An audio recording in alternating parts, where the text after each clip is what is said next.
The metal teeth of my harvester stopped inches from her Porsche bows. S cherry red rear bumper, at that moment, steel against luxury, fury against vanity. Wasn't where the story began. It began 12 hours earlier with lukewarm coffee, dusty porch, and the kind of sunrise that made you believe the world still worked on honest effort. Back then, I didn't know I'd become symbol. I didn't know I'd be holding steering wheel, staring down 2 tons of polished arrogance. All I knew was that the cows needed feeding and I had a job to do. But life has a way of curling back on itself like a corn stalk bent by too many storms. You think you're just tending the land, but one day the land pushes back through you. That morning, I sat on the porch steps with the chipped enamel mug I'd inherited from my father. Steam curled half-heartedly from its rim, already losing the battle to the summer air. Roy's truck came coughing up the road, his arrival as consistent as sunrise. He had a new water tank strapped in the back and a grin on his face that said he knew something was about to break and hoped it wouldn't be him this time. We talked diesel prices, how the corn was coming up, and the local gossip. Mostly about Martha's hen, which had gone broody on piled golf balls someone dropped by mistake. Normal stuff, quiet stuff. And then Karen showed up at the farmer's market. It wasn't just the yoga pants or the citrusy cloud of essential oils trailing behind her like perfume from another universe. It was the energy. She carried herself like woman who had never been told no and didn't oppose. T planned to start hearing it now. Her royalty, someone whispered. She had husband in tech, someone else added. Something with teeth. The joke was that no one knew what he did, only that it involved venture capital, veneers, and vacation homes. Karen herself didn't seem to care much about farming unless it involved curated photo shoots and imported lavender. She'd taken to hosting yoga retreats on the old Thompson fields and was now trying to rebrand our town into some kind of rustic wellness utopia. Not the worst idea if it didn't involve turning real work into Instagram filters. That day she lost her mind over a jar of Manuka honey, claimed I'd hoard it for livestock. Of all things, I laughed, which I'll admit wasn't the smartest move. But what else could I do? Boats like sweet things, sure, but I wasn't smearing imported honey on their hoofs. Her voice went shrill, bouncing off the market stalls and into the ears of half the town. She accused, she pointed, she shouted something about disrespect and public embarrassment, then stormed off in a fury only someone with that much time and privilege could afford. And I thought, like an idiot, that would be the end of it. I was wrong. When I got back to the farm, I noticed it immediately. You don't miss cherry red Porsche blocking your barn doors. It was backed in so close it looked like it had been swallowed whole. No note. No apology, just the car parked tight against the heavy wooden doors like it belonged there. I stood there for a minute trying to piece it together. Maybe she broke down and no, that car was humming like a purring cat. This wasn't an accident. This was statement. I could still hear her voice in my head. It's just for a few hours, babe. I need the aesthetic for my yoga retreat. Aesthetic. She turned my working barn, my place of labor, of birth and blood and fur and sweat, into background prop for her curated vision of what rural life should look like. I walked around the car, half expecting to find nope, phone number, anything human, nothing, just fuzzy dice swinging from the mirror and that sickly sweet air freshener pumping out lemon-scented indifference. I called. No answer. I texted. No reply.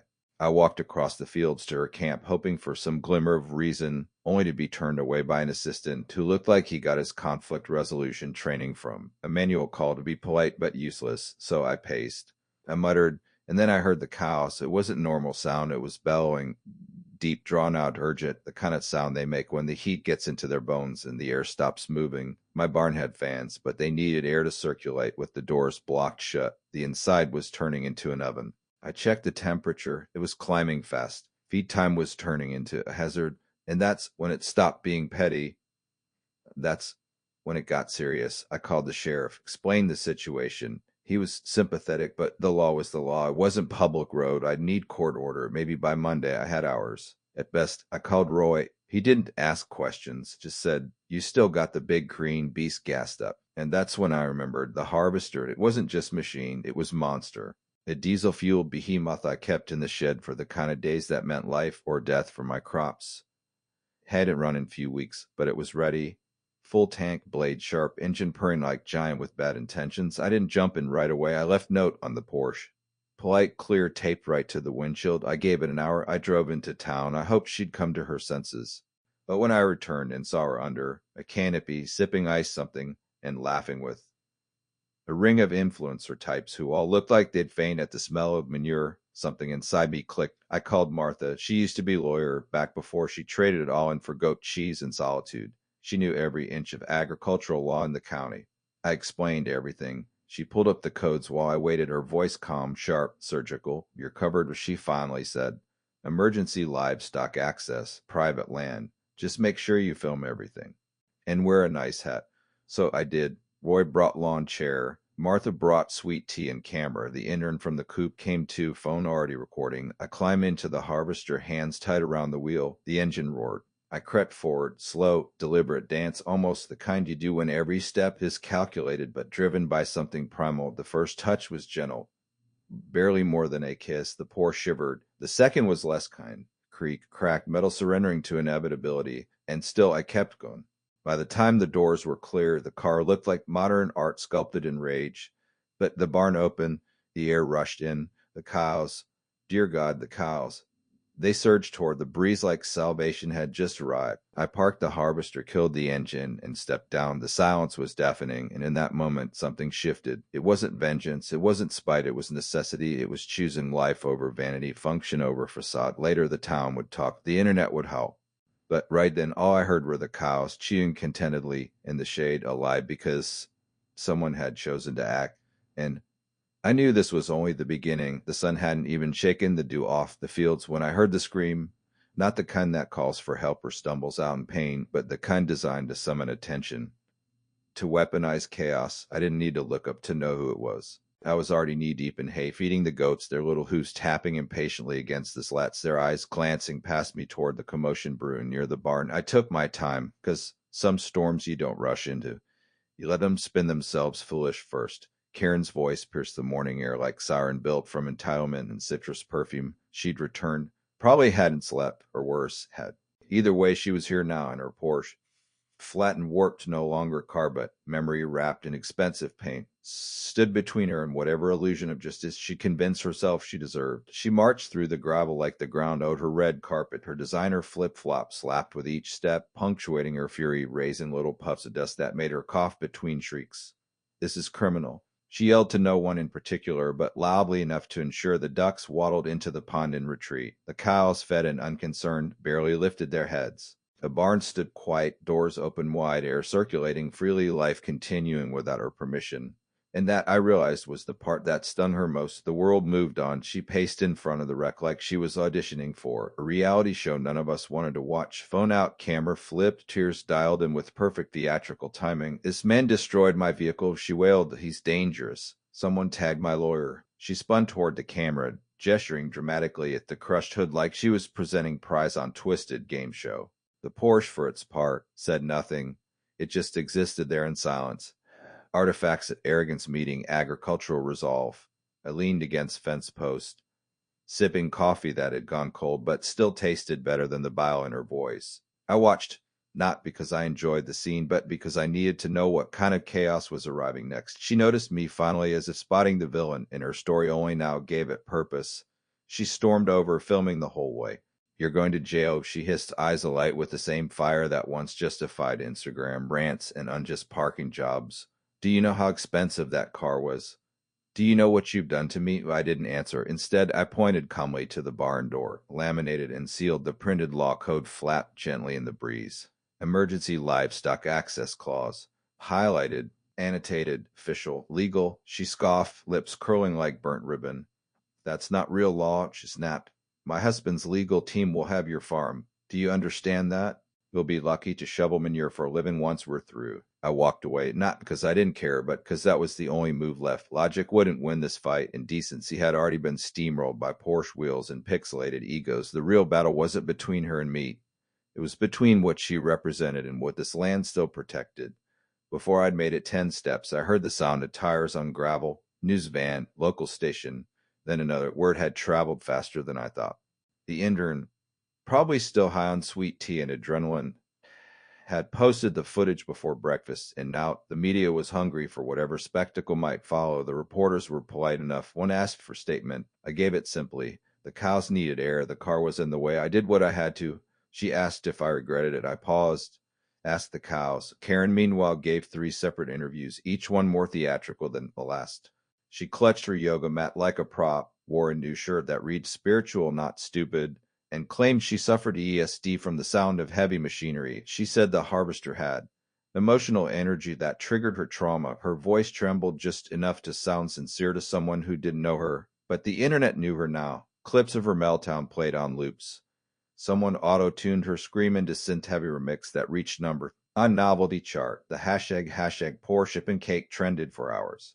One meme showed the harvester wearing sunglasses, captioned, "Don't block what you can't out-harvest." The town hadn't seen this much buzz since the mayor's llama escaped during Founders Day and led parade down Main Street. Roy showed up with his tablet, scrolling through the chaos with grin. Martha brought lemon bars and legal precedents.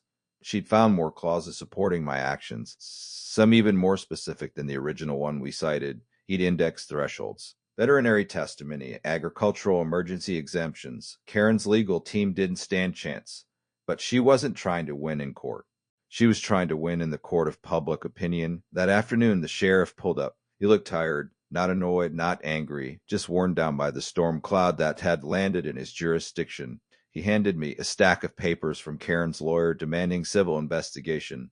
Standard stuff, he muttered. "Don't shoot the messenger." I gave him the footage, the feed logs, the vet's statement, and printout of the weather forecast from that day. He raised an eyebrow when he saw the temperature. "Hot enough to cook breakfast on shovel," he mumbled, flipping through the timestamps. "Off the record," he added, glancing up. I nodded. I'd have done the same thing.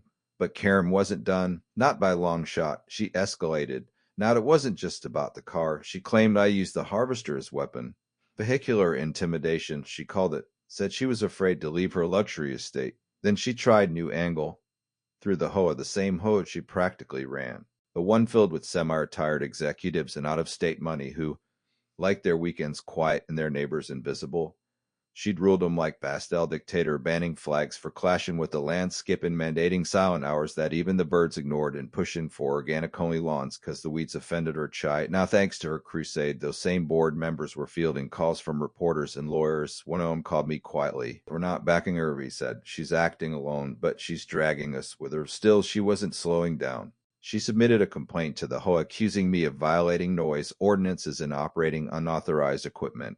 But she made a fatal mistake. She included forged signatures, names of neighbors who'd moved away, even one from women who had passed on last year, whose obituary had run in the local paper Karen never bothered to read.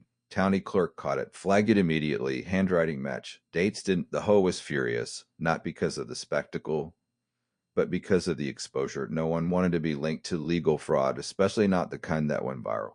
Rumors started to swirl that she was being quietly removed from the board. Her face began disappearing from flyers. Her assistants no longer responded to emails. Her yoga retreat website went dark, and for the first time in weeks, the farm felt still again. Not quiet, but at peace. That night, as I sat on the porch with Roy and Martha, the sun setting like it had something to apologize for, I asked what they thought would happen next. Roy shrugged. With, like her, "It's never really over." Martha sipped her tea. She wanted to win with noise. He answered with silence. I nodded. I wanted to believe it was finished. But deep down, I knew Karen wasn't the kind to go quietly, and the Porsche, mangled and mute, still sat in front of the barn-like monument, not to violence, not even to justice, but to the moment arrogance met its reckoning and found no space to park. 3 days passed. Not much changed in the landscape of the farm, but you could feel something brewing under the soil like the air before thunderstorm. The cows were calm, the goats rambunctious as ever, and Roy had begun calling the crushed Porsche the shrine like it was some kind of sacred relic left by the gods of karma. It stayed there, bent and silent, monument not of destruction, but of lines drawn. I had half mind to plant flowers around it, maybe wildflowers, the kind that grow without permission, but I didn't get to, because that's when the mail started arriving. The first envelope looked ordinary enough. No logo, no return address, just neatly typed name and my farm's location printed like form letter. Inside was folded whole letter, unsigned but watermarked with the same crest Karen had used on her past. Community improvement petitions. It cited new bylaw passed by emergency vote prohibiting the operation of heavy industrial machinery within 600 feet of residential boundaries. I stared at the paper, then at the map attached. The boundary line had been redrawn, not discussed, not filed through proper procedure, just arbitrarily extended overnight to wrap around the southern edge of my land like a noose made of dotted lines. It wasn't about safety. It wasn't about peace. It was her, Karen, through the last channels of her influence, trying to turn regulation into weapon. If the law didn't stop me, she would try red tape. I wasn't surprised.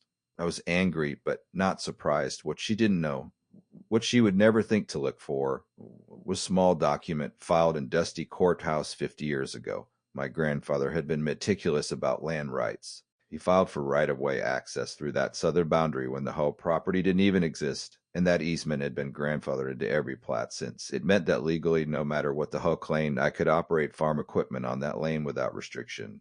Still, I knew this wasn't the end. The next blow came fast, and this one was quieter but more dangerous. The rezoning request appeared on the county board docket, one that listed my farm as semi-commercial operation. If approved, I'd be hit with noise ordinances, storage compliance rules, waste disposal inspections, and slew of permits that would cost more than a year's worth of goat cheese sales. It was textbook move. Karen wasn't just trying to punish me anymore. She wanted to strangle the farm into submission, to bury me under paperwork until soil went dry and the animals went hungry. But the paperwork, as it turned out, was sloppy.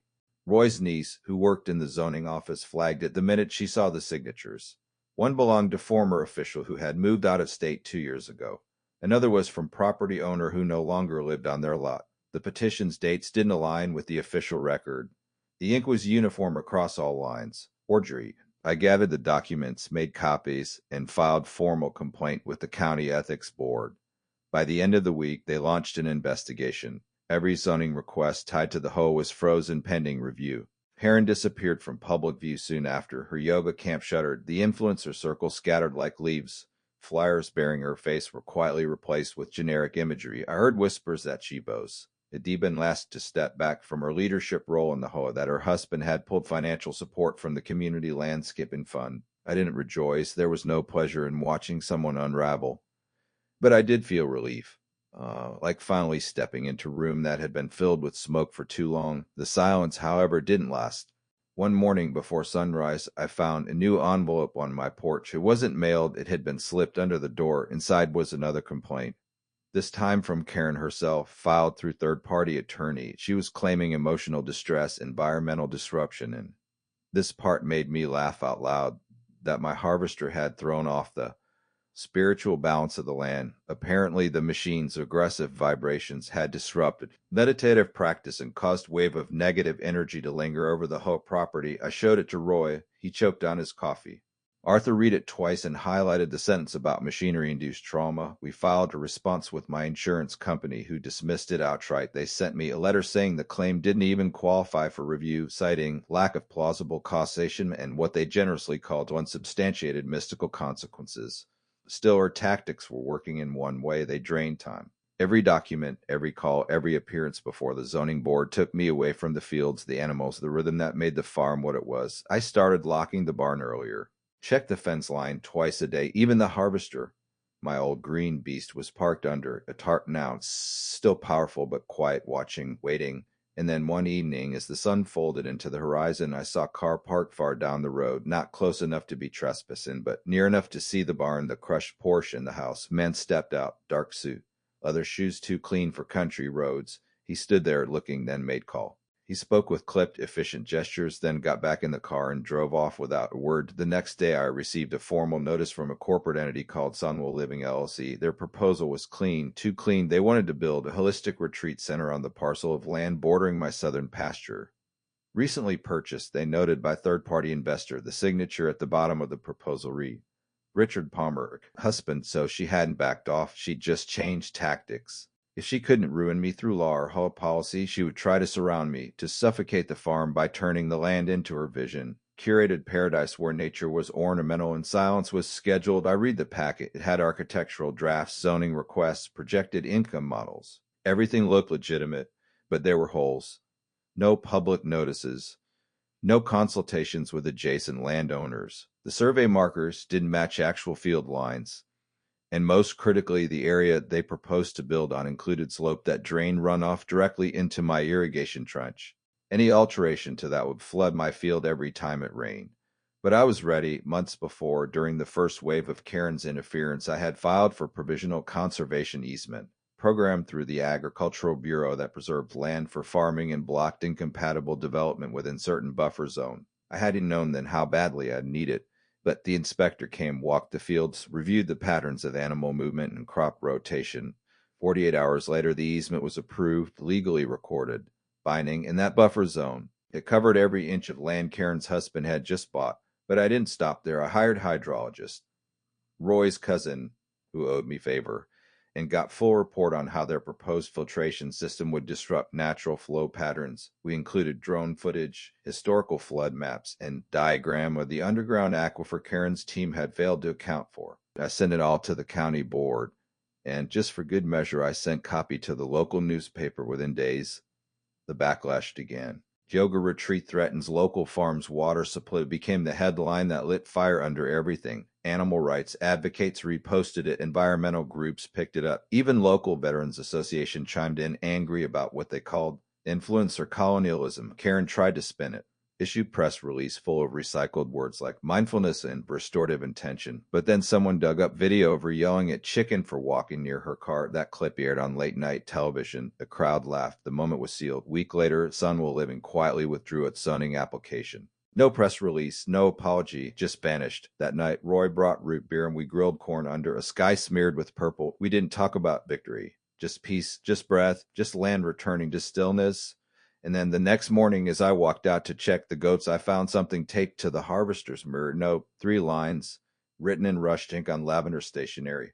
I underestimated you. You fight dirty but fair. I'm leaving. No name, but no need. It was her. I folded the paper, slipped it into my pocket, and looked out toward the Porsche, still crumpled and sun-bleached in front of the barn. Maybe I'd leave it there a little longer, maybe forever. Reminder that when people block barns, sometimes they awaken more than cows.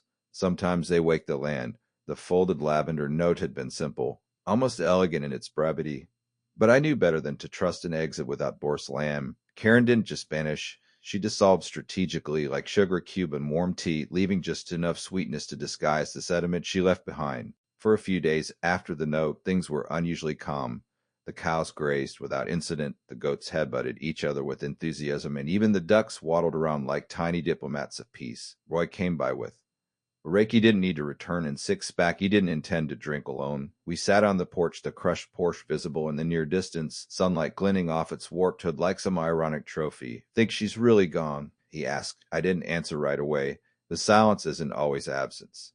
And Karen didn't know how to lose, only how to rearrange her losing into another person's headache. 3 days later, the headache arrived. A man in dark suit knocked on my front door, carrying leather briefcase and an expression honed through years of disappointing settlements. He introduced himself as mediator representing Sunwell Living LLC. Although he pronounced it like it deserved an applause break, his tone was neutral, but beneath it was thin thread of urgency, the kind that phrase when stories already gotten out of control. He asked to speak inside. I declined. We stood on the porch. He opened the briefcase with ceremony and slid a single document across the table, a formal settlement proposal, a large number typed at the top, followed by a request: remove the Porsche monument, withdraw any further statements about Karen or Sunwell, sign a non-disclosure agreement, and never speak of the zoning scandal again. I stared at the number. It was insulting and seductive in equal measure.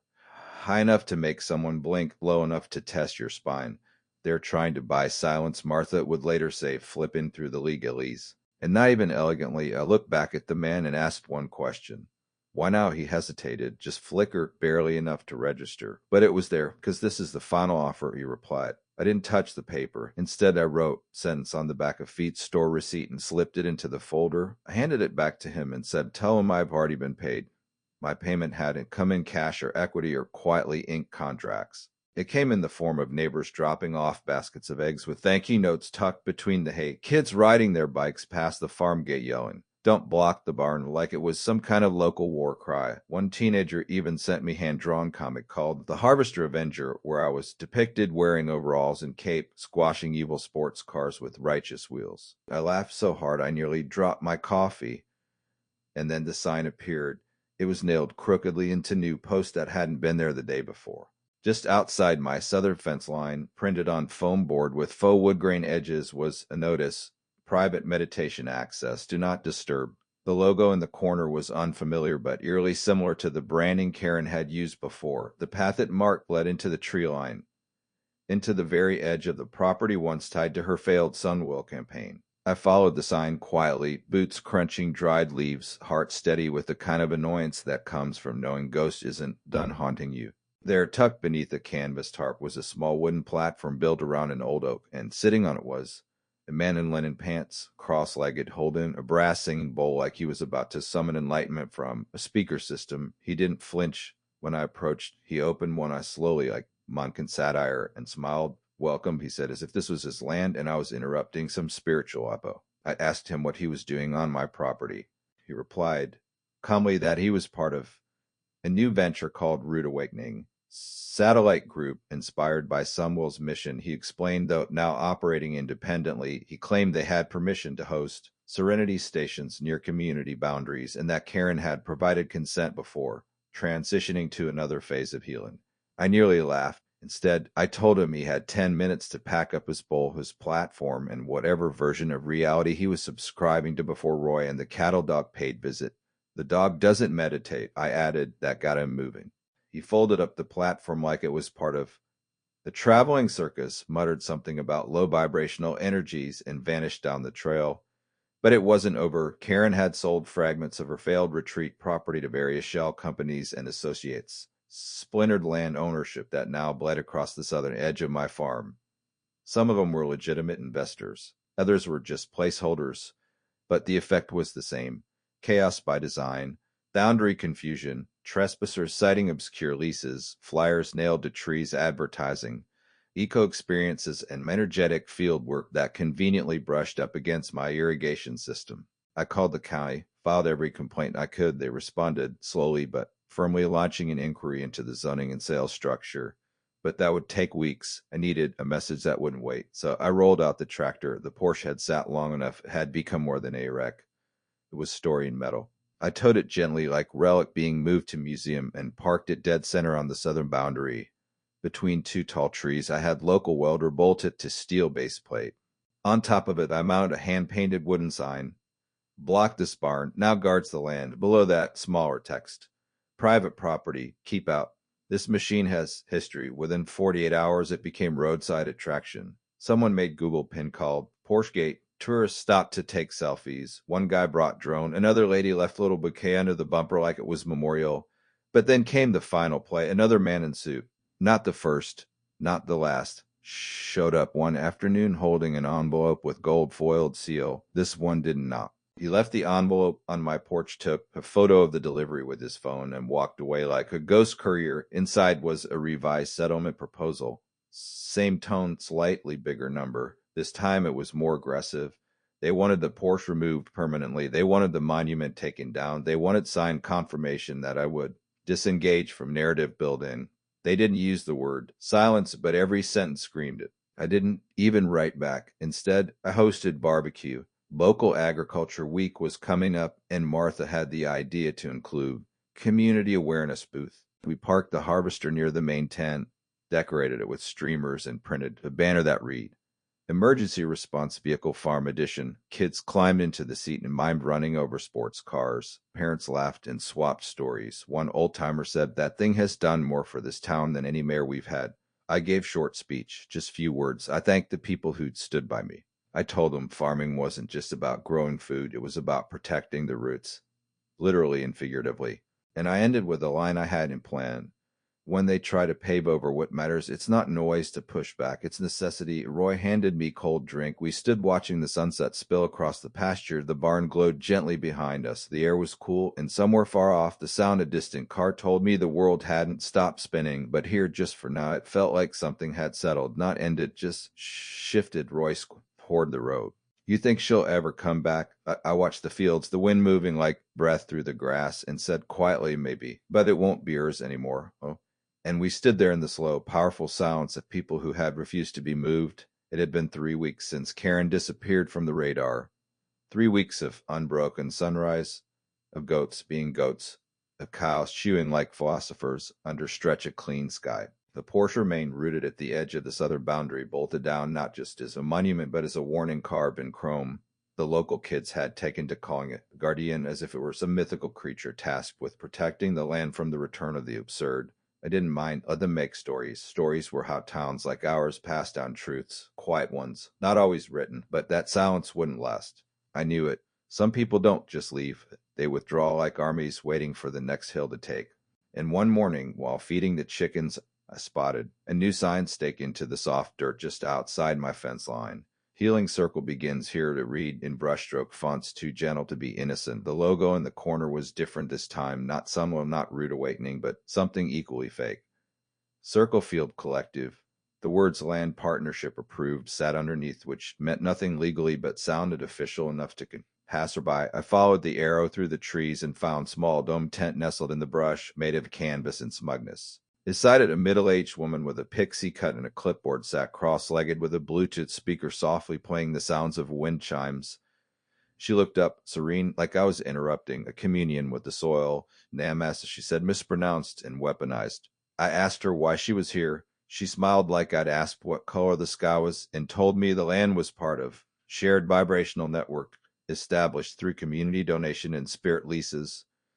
Spirit leases. I told her she had 3 minutes to pack her vibrations in her speaker before I returned with the only force in the county more persuasive than zoning paperwork. Roy and his cattle dog. She asked if I was resisting wellness. I said no, I was resisting trespassing. And just like that, she folded up her clipboard and slinked back into the woods like mist. But this time I didn't wait for the next pop-up dome to appear. I called the zoning commission and formally requested survey of all boundaries surrounding the southern edge of my property. I wanted the lines redrawn, recorded, and posted. I wanted documentation so clear it could be seen from the moon. And while they processed that, I began reinforcing the fence, not just with wood and wire, but with narrative. I called a local artist, someone with welding torch and sarcastic streak, and commissioned series of signs. One read, private land, no incense beyond this point, and other trespassers will be subject to poetic justice. And finally, the one that went viral. If you can read this, you're too enlightened to be here. The post caught fire online again.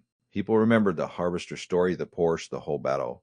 A reporter from a national agricultural magazine called and asked for a sit-down. I agreed, provided they wore boots and didn't mind goat hair. We walked the field while I talked about land stewardship, about the difference between existing on the earth and trying to sculpt it into brand. I told her about Karen's tactics, the lawsuits, the spiritual lease schemes, the mysterious shell buyers. She asked if I thought Karen would try again. I said, she already has. She just hasn't shown her face yet. That night, under porch light and sky humming with insects, I opened my mailbox and found an envelope that felt like ice. It was from a law firm out of Austin. Inside was letters stating that new development company, Starvale Properties, LLC, was seeking to acquire easement rights across a sliver of my land for access to what they called Nature Restoration and Mindfulness Trail. At the bottom, signed in cold, was the name Richard Palmer, Karen's husband, or at least the man still legally linked to her by contract, money, and misaligned stars. I didn't flinch. I filed an immediate objection, attached copies of the conservation easement, the updated zoning maps, and the water flow report from last spring. Then I drove to the county courthouse and delivered it in person. They couldn't have the land, not even sliver, especially not that sliver, because that trail they wanted to build, it would run directly past the chicken coops. And if there was one thing chickens didn't do well with, it was whispered affirmations and invasive chackers. The next few days, strangers began driving past the edge of the farm more frequently, subs with tinted windows, rentals. The drone buzzed overhead one afternoon but veered off after I stepped outside with a garden hose and bad intentions. Roy joked that I needed an anti-air turret. Martha offered to knit one. Then one morning, a white moving truck pulled up to the Palmer residence at the far end of the hall. Karen appeared, no longer an active viewer, but travel clothes, loafers, beige trench, sunglasses that cost more than my monthly diesel bill. She barked instructions at two guys loading boxes and then turned as if sensing something watching her and stared toward the farm. I didn't wave, neither did she. The truck rumbled away, the house lights went out, new lock hung on the gate. But I still didn't trust it. The final surprise came a week later. The county issued notice. All proposed developments from Starvale and affiliated entities were indefinitely suspended pending investigation. An anonymous source had leaked internal emails. They included references to strategic boundary manipulation, to narrative reversal, to leveraging spiritual culture for zoning leniency. Someone had blown the whistle. Maybe it was a disillusioned assistant, maybe a partner with a conscience, or maybe karma found a keyboard. Either way, the walls were closing in. And then came the last knock, an older man, no suit, just worn jeans, dusty boots, and a folded piece of paper in hand. He said he used to be on the whole board back before Karen took over everything with her vision boards and lavender quotas. He handed me the paper and apologized, not for what he'd done, but for what he hadn't stopped. We didn't know how deep it went, he said. We do now. The paper was formal disavowal, signed by the new board members. It declared the Hoa had no interest in future disputes, no affiliation with any of Karen's companies, and full support for maintaining agricultural use of surrounding lands. I stood there for a moment after he left, the note heavy in my hand despite its weightless paper. The sun dipped behind the barn, casting long shadows across the field. I walked out to the Porsche, still sitting sentinel at the edge. Its metal had faded to a softer red, almost rust blood, but its message hadn't dulled. I rested hand on the hood. It didn't feel like victory. It felt like peace hard won. The kind that doesn't sing, it settles. Later that evening, family pulled up in minivan. They had little boy with toy tractor clutched in his arms. The parents asked shyly if they could take photo by the barn. I said yes. The boy climbed up onto the harvester like it was a throne. He didn't say much, just looked around wide-eyed like he was seeing where stories begin. And maybe he was, because the truth is, this wasn't just about land or livestock or even Karen. It was about what happens when someone tries to rewrite your roots, when they think your silence is an invitation, when they confuse stillness with surrender. And this land, remembered, it had witnessed footprint every bootstep, every seed planted in anger and grown in patience. And now it stood still not because it was empty, but because it had endured. Karen may have gone, her signs were gone, her voice was quiet, but the earth didn't forget, neither did we. And if one day another Porsche tries to block the barn, well, let's just say the harvester's still parked right where it needs to be, and it's not going anywhere.